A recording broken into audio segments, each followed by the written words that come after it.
The following episode of Extra Mythology deals with topics that may be triggering, including murder and suicide. Please take care of yourself, and viewer discretion is advised. Myths are not stories that are untrue. Rather, they are tales that don't fit neatly into the historical record, which serve as a foundation to a culture. Her cries ring out over empty lakes, an eternal sobbing for an unending loss. She seems to be everywhere, waiting, watching, and wailing.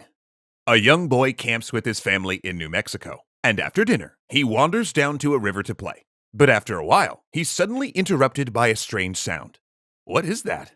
A low moan, like someone crying? No, he must be imagining things. But as the sun sets, the sound intensifies, building to a constant wail through the rocks. His curiosity gets the better of him, and he sneaks toward the sound's origin just as the sun disappears beyond the mountains. That's when he sees her. A ghostly woman dressed in all white, floating above the river with her feet barely touching the surface. And she won't stop wailing. He stares, transfixed in terror, and in a flash, the woman is upon him, and she plunges his head under the surface of the water. She is Maria, the weeping woman, the woman in white, La Llorona, and she's looking for her sons.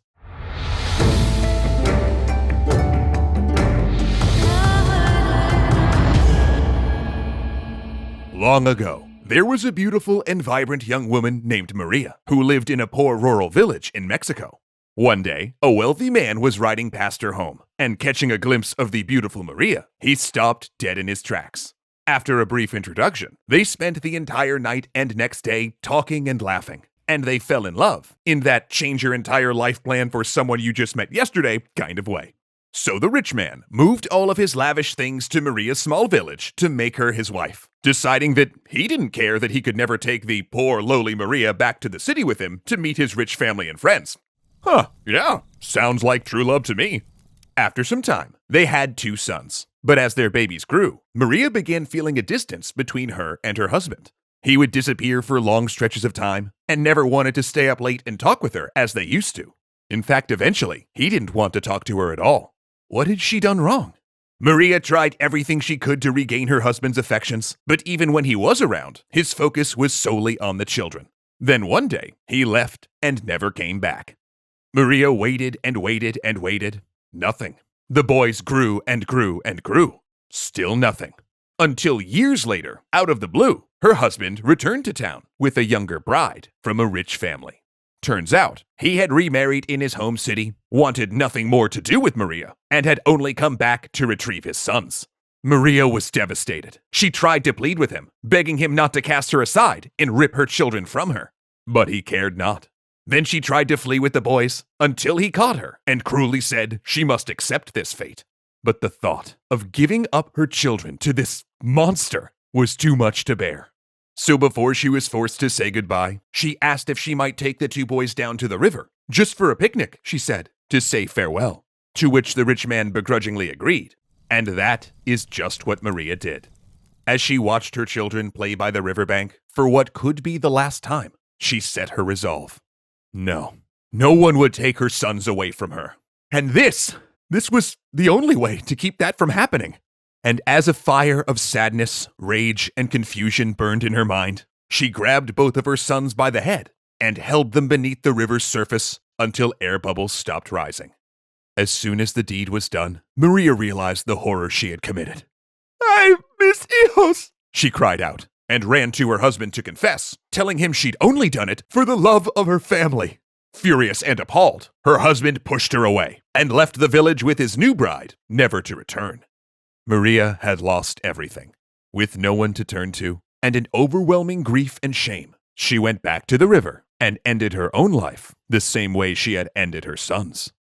It is said that Maria wanted to be with her children in the afterlife, to make her family whole again. But when she got there, she was dismissed. She wouldn't be able to join with their souls, so long as their bodies were lost in watery graves. So Maria returned to the river to find where it might have carried the bodies of her children. But when she caught a glimpse of herself in the water's reflection, she was horrified. Her beauty was now replaced with a frightening skeletal visage, her face disfigured by death and grief. But it mattered not. She began her search for her lost boys. and it's said she wanders rivers even to this day, eternally crying out, "¿Dónde están mis hijos?" Through the years, Maria has been seen many times, and her story has been told and retold again.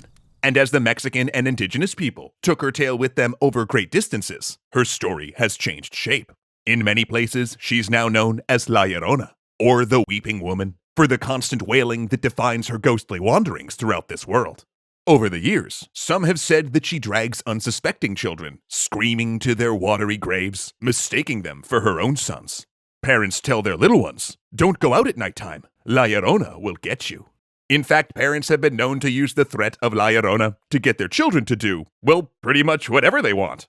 And while we can't tell you exactly how not doing your science project might incur the wrath of a child-murdering river wraith, we also can't promise that it won't. So, yeah.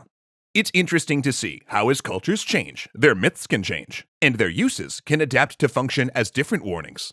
In fact, recently, La Llorona's story has even been told as a metaphor for the colonization of Mexico, casting her previous life as the Nahua woman who translated for Hernan Cortez, thus aiding in the destruction of her people and damning herself. And while that's an interesting take, it's also important to remember that in many myths, the buck is frequently passed to a mad woman when a man like Cortez is actually the one enacting the horrible deeds. So as a side note, we should always be aware of that trope. But in whatever form she appears, one thing is certain.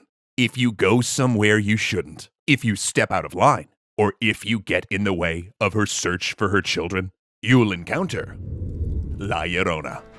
So, do the dishes for your mom, all right? Did you all know that Ahmed Ziad Turk, Alicia Bramble, Casey Muscha, Dominic Valenciana, Gunnar Clovis, Kyle Murgatroyd, and O'Reels1 were all legendary patrons? Thank you so much.